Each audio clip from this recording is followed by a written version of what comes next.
Kok saya lihat kamu ini murung, kamu kok sedih kelihatannya. Benar, saya sedang sedih, saya banyak sekali masalah ini tumpuk-tumpuk. Rasanya dunia ini berat sekali, gelap sekali. Terus Syekh Ibrahim bin Adham, kalau begitu coba saya ingin tanya 3 hal kepadamu. Apakah mungkin menurutmu ada peristiwa atau perkara yang terjadi tanpa keinginan atau tanpa sepengetahuan Allah? Nah, lelaki itu bilang, ya tidak mungkin, Syekh. Pasti semua yang terjadi di dunia ini atas perkenan dan sesuai dengan ketetapan dan keinginannya Allah. Loh, kalau sudah tahu seperti itu, lah kenapa kamu kok sedih? Bukankah semua yang terjadi atas diri kita, baik yang sudah terjadi, yang sedang terjadi, maupun yang akan terjadi, dasarnya memang sudah kehendaknya Allah.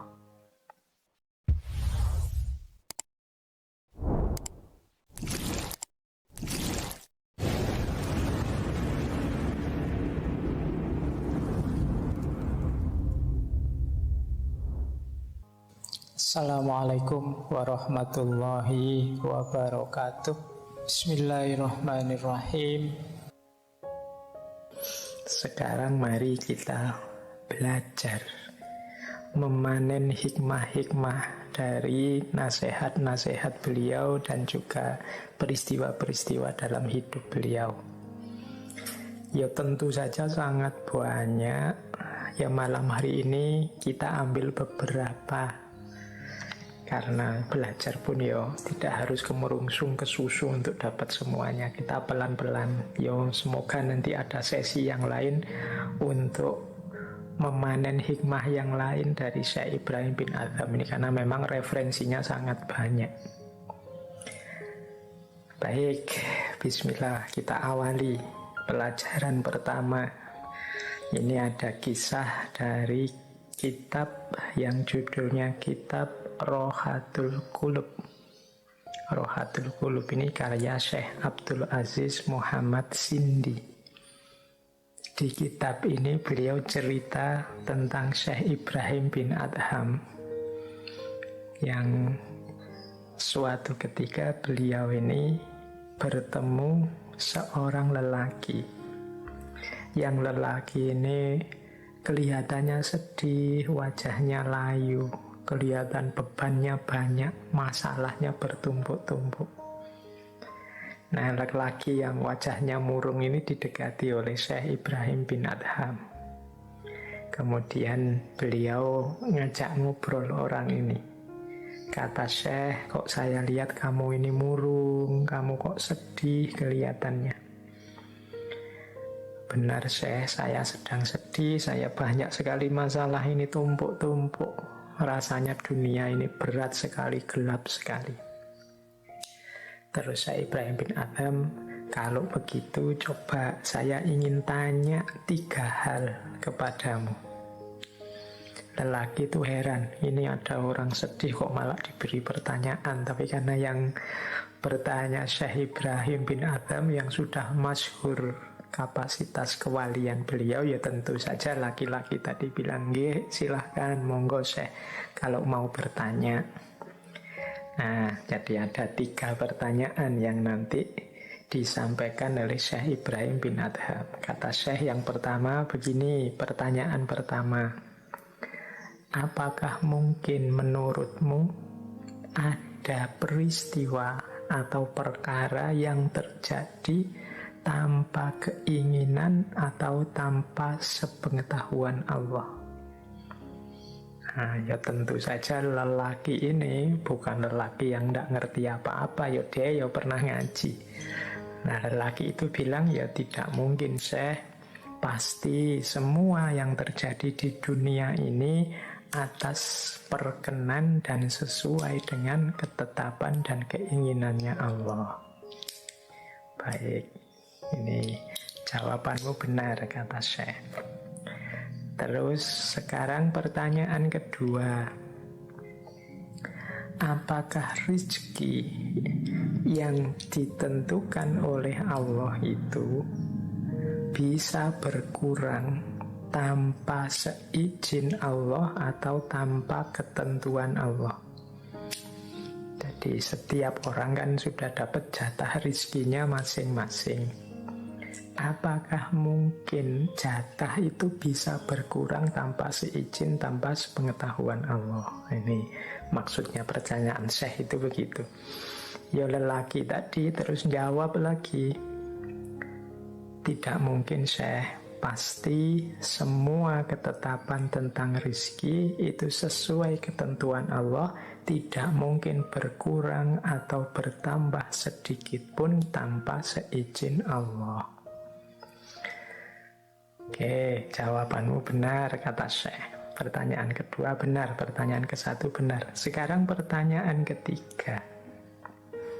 Apakah ajal atau umur yang telah ditetapkan, dituliskan oleh Allah itu bisa berkurang atau bertambah meskipun hanya sedetik saja? Nah, lelaki tadi ya karena bukan lelaki yang bodoh, dia tahu agama, dia menjawab tentu tidak Syekh. Semua jatah umur dan hal-hal yang terkait umur itu sudah tertulis di Lauhil Mahfuz.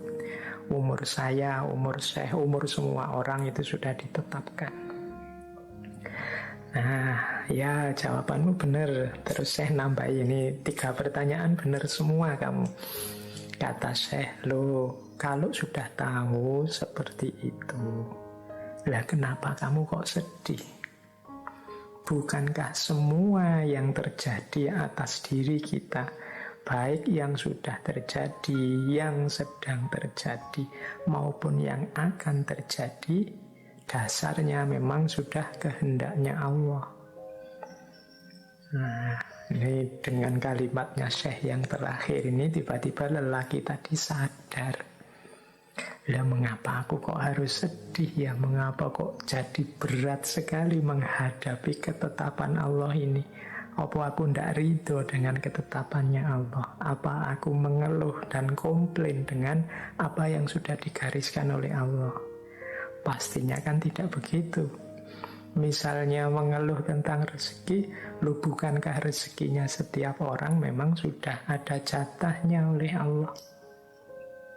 Jadi tidak mungkin berkurang atau keliru ke orang lain. Kalau memang rezeki kita pasti nyampe ke kita. Kalau memang bukan rezeki kita, ya tidak akan nyampe meskipun sengoyo apapun kita ingin merebutnya. Jadi alasan rezeki tidak bisa jadi alasan kita untuk sedih. Wong yo masing-masing orang ada jatahnya. Mungkin pengalaman pahit, pengalaman itu seperti apapun juga sesuai dengan ketetapan dan pengetahuannya Allah. Tinggal kita belajar mengambil hikmahnya dan meresponnya dengan respon terbaik. Tidak perlu jadi beban yang membuat sedih berlarut-larut. Ataukah mungkin kita takut mati, mungkin karena sakit lama atau anggota keluarga kita ada yang sakit dan macam-macam. Ini kan berkait dengan umur. Loh, kalau hubungannya dengan umur, bukankah jatah usia, jatah umur setiap orang termasuk sedih dan gembiranya juga semuanya sudah tertulis di Lauhil Mahfuz? Mengapa kok kemudian sedih? Nah, dengan petunjuknya Syekh Ibrahim bin Adham ini akhirnya lelaki tadi terus sadar. Tidak lagi sedih, tapi kemudian dia cerah. Dia tersenyum lagi. Ternyata selama ini aku keliru. Sikap batinku keliru. Wong hidup ini, seperti apapun peristiwa yang kita hadapi, dia jadi berat atau jadi ringan itu kan tergantung cara kita menyikapinya. Nah, orang tadi menyikapinya sebagai yang berat sehingga dia murung terus. Diberi petunjuk oleh Syekh Ibrahim dengan 3 pertanyaan tadi, akhirnya dia sadar. Kemurungannya hilang. Oke, jadi ini mungkin pertama pelajaran bagi kita untuk tidak mudah mengeluh, tidak menggunakan kacamata yang negatif terhadap hidup kita, tidak menganggap apapun yang menurut kita tidak sesuai dengan keinginan kita itu sebagai sesuatu musibah hidup, sebagai sesuatu yang memberatkan hidup kita, sebagai sesuatu yang jadi alasan kita untuk tidak terima dan tidak ridho atas segala ketetapan Allah. Allah sangat sayang pada kita. Pasti semua yang terjadi dalam hidup kita hakikatnya adalah buah dari kasih sayang Allah itu. Tergantung cara kita menyikapinya. Baik, ini pelajaran awal untuk malam hari ini dari Syekh Ibrahim bin Adham. Terus, kalau tadi 3 pertanyaan, sekarang kita ganti ke yang 4. Ini ada 4 nasihat dari Syekh Ibrahim bin Adham. Ini nasihat ini diberikan oleh Syekh Ibrahim kepada Abu Ishaq Al-Farazi, Abu Ishaq Al-Fazari. Abu Ishaq Al-Fazari ini seorang ahli fikih, ahli hadis dari zaman Khalifah Harun al-Rasyid. Ya, Syekh Ibrahim bin Adham kan juga memang zaman ini juga zamannya Khalifah Harun al-Rasyid. Nah, Abu Ishaq Al-Fazari ini satu ketika bertemu Syekh Ibrahim bin Adham. Beliau ini selalu penasaran dengan Syekh Ibrahim ini, karena beliau melihat Syekh ini loh lebih banyak diam, tidak banyak ngomong. Mbok yo, saya ini yang butuh siraman-siraman nasihat itu mbok yo dinasehati. Nah, didekatilah Syekh Ibrahim, kemudian terang-terangan beliau minta, wahai Syekh, mbok saya dinasehati, mbok sampean itu bicaralah, tolong ngomong apa gitu, biar saya tentram. Nah, yo, Syekh Ibrahim kemudian menuruti permintaannya Syekh Fazari ini, tapi justru beliau menasehati yang berhubungan dengan bicara tadi.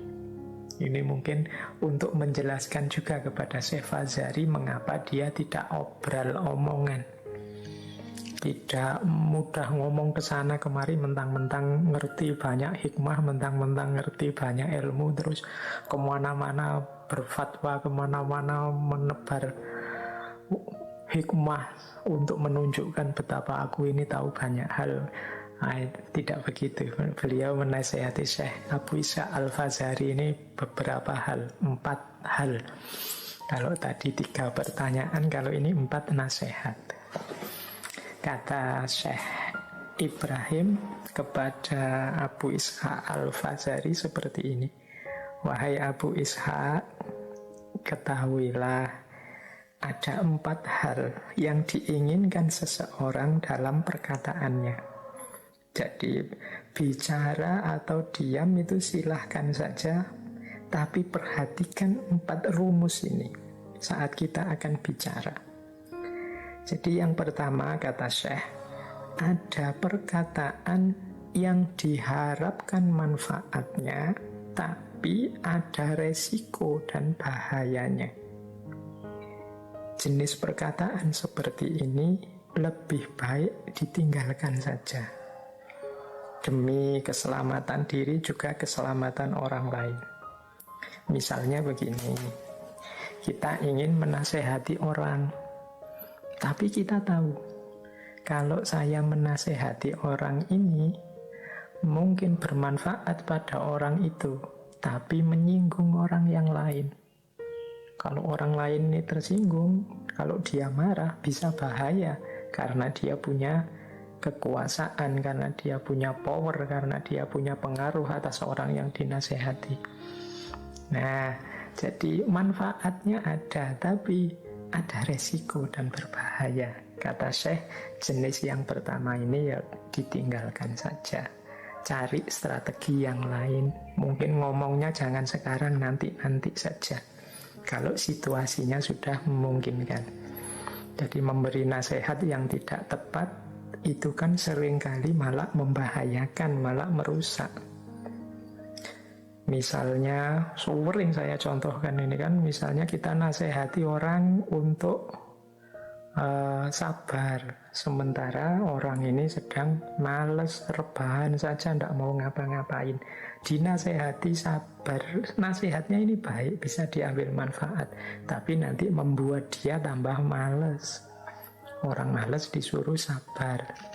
Menasehati untuk saling membantu, misalnya ta'awun, tapi orang ini sedang bergelimang kemungkaran. Kalau dinasehati untuk kerjasama, jangan-jangan nanti membuat dia bekerja sama dalam kemungkaran. Jadi harusnya orang yang sedang kemungkaran dinasehati untuk muhasabah, introspeksi diri. Ya, kerjasama itu bagus, saling membantu itu bagus, tapi ketika salah konteks bisa masalah. Nah, ini jenis pertama. Jadi kalau ada perkataan yang diharapkan manfaatnya tapi ada resiko dan bahayanya, coba ditunda dulu. Cari momen yang terbaik. Berarti jangan ngomong. Yang kedua, ada perkataan yang tidak diharapkan manfaatnya dan tidak dikhawatirkan bahayanya. Nah, ini ya tidak ada manfaatnya sih, tapi bahayanya juga tidak ada. Ini mungkin obrolan-obrolan iseng, gurauan-gurauan yang tidak perlu.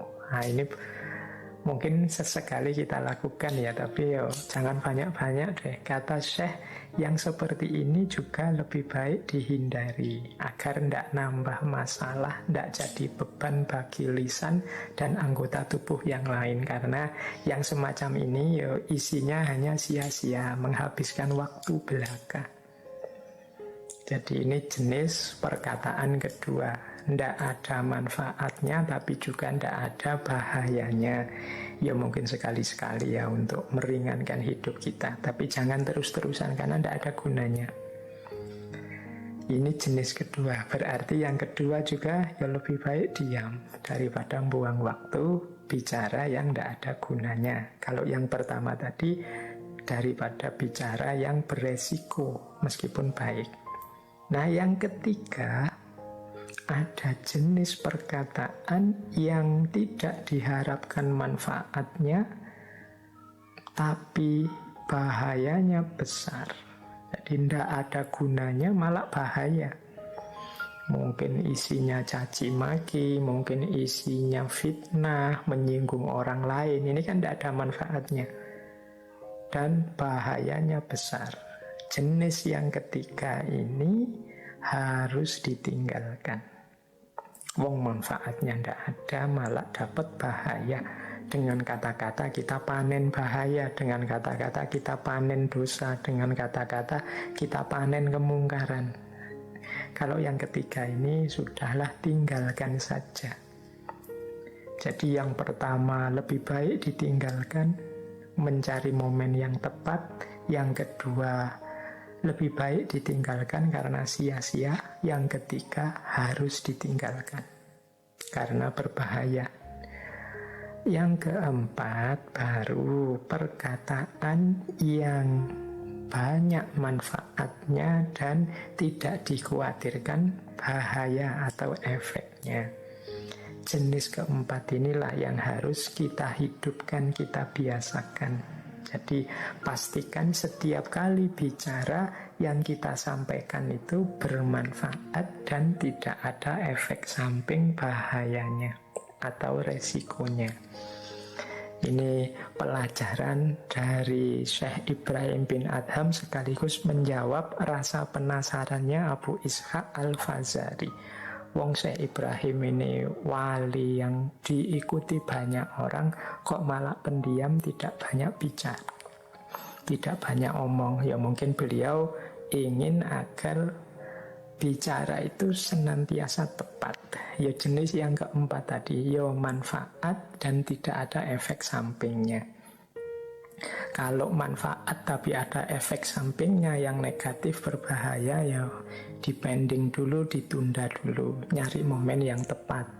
Kalau tidak ada manfaatnya dan juga tidak ada efek samping bahayanya juga, ya berarti ini omongan yang sia-sia saja, buang-buang waktu saja.